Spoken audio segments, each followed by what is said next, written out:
The rejection of Jesus at Nazareth. When he came to Nazareth, where he had been brought up, he went to the synagogue on a Sabbath day, as was his custom.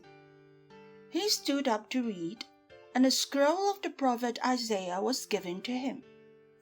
He unrolled the scroll and found the place where it was written, "The Spirit of the Lord is upon me, because he has anointed me to bring good news to the poor.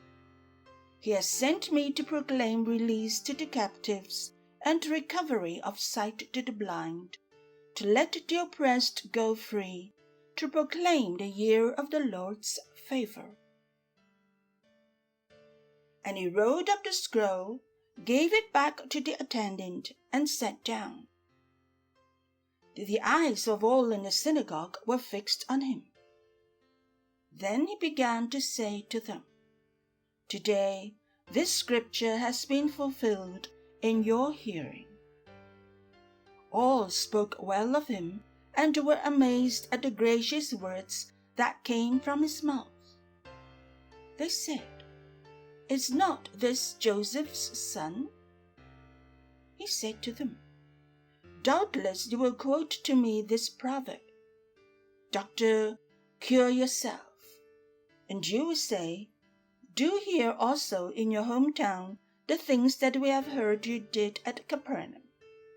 And he said, "Truly I tell you, no prophet is accepted in a prophet's hometown. But the truth is, there were many widows in Israel in the time of Elisha, when the heaven was shut up for 3 years and 6 months, and there was a severe famine over all the land. Yet Elijah was sent to none of them, except to a widow at Zarephath in Sidon.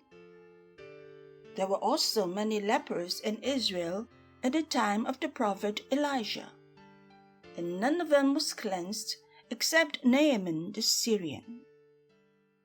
When they heard this, all in the synagogue were filled with rage. They got up, drove him out of the town, and led him to the brow of the hill on which the town was built, so that they might hurl him off the cliff.